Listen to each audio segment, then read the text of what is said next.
Hello guys, and welcome to my build update number 4 for the Monogram Pro-Modeler 148 Heinkel He-22 with V1 rocket.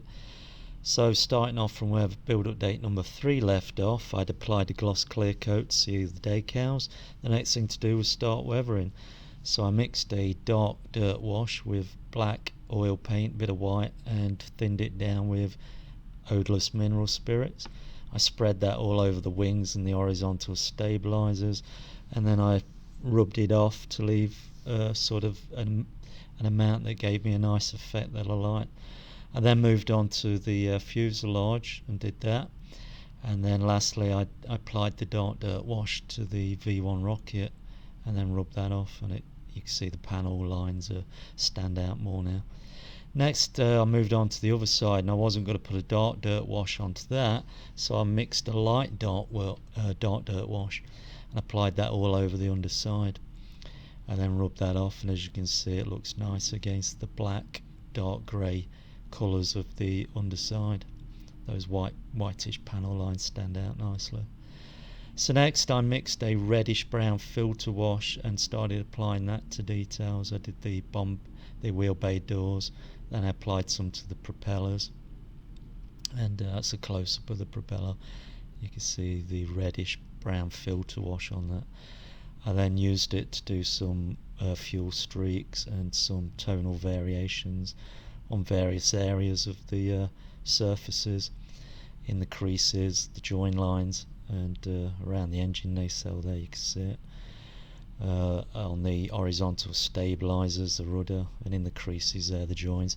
And then I turned the plane upside down, applied that reddish brown filter around the rear wheel area and around the hinge areas, etc., just to give a nice tonal variation. And there I've added it around the wheel bay on the starboard side, and that's the port side wheel bay. And then I put some around the engine nacelles there, just gives a nice tonal variation. And then I did the same, used that reddish brown wash and applied it to the V1 rocket. You can see how it just gives a nice different colour tone. So then I applied that to the wheel struts, the oleos, and assembled those. And then I moved on to the wheels, the tyres, and added that reddish brown filter wash to those. So next I sealed everything in with a final matte clear coat after doing those washes, and then it was on to final assembly. So I started off with the wheel bay doors, assembled those into position. You can see them both there assembled, and that's the starboard side close up. You see some of those colours now, and that's the port side. And after assembling those I moved on to the exhaust, and you can see the exhausts are there. I fitted those. That's on the port side engine, and the next slide is the starboard side. And then after assembling those I wanted to do some exhaust stains, so using some flat brown and flat black Tamiya I mixed a colour and thinned it down 80% with thinners and done a fine spray across the bottom of the wings. I also did it on the top of the wings, but I didn't show a photograph of those. And then following that I did a light deck tan wash over those exhaust stains to simulate the lead deposits.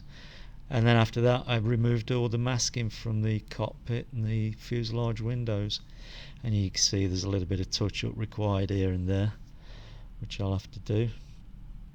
That's the underside of the cockpit housing.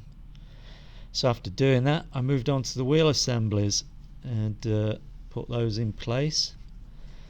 There's the starboard side wheel all fitted nicely, and then this view shows the plane sitting on its feet now, both wheels in place.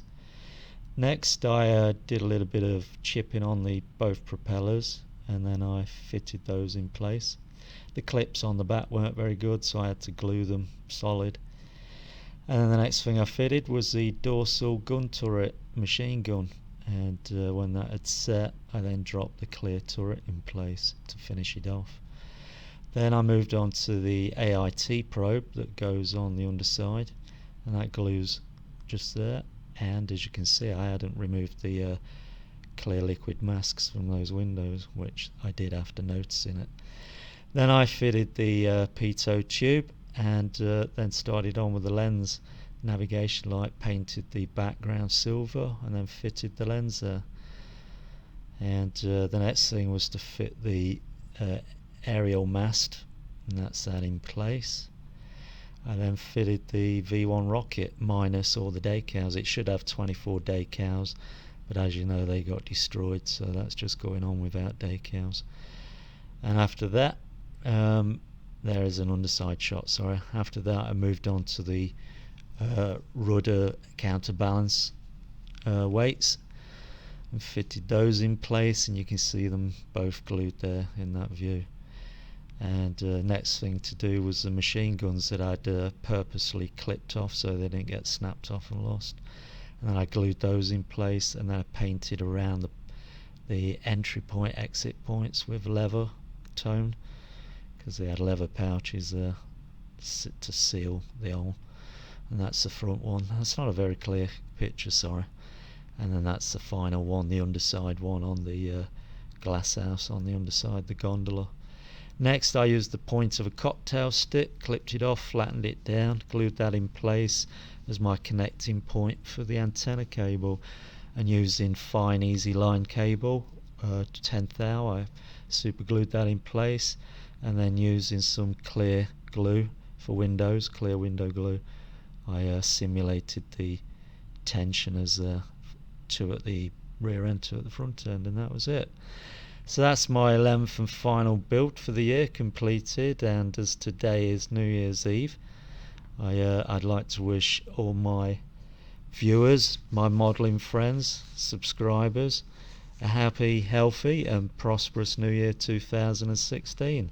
I hope it's a good one for everybody, and happy modelling to those that love modelling. I look forward to what the New Year is going to bring everybody. So tally-ho guys, chocks away. Oh, the final reveal, sorry, will be at the weekend, so stay tuned. Until then, tally-ho, chocks away, Happy New Year.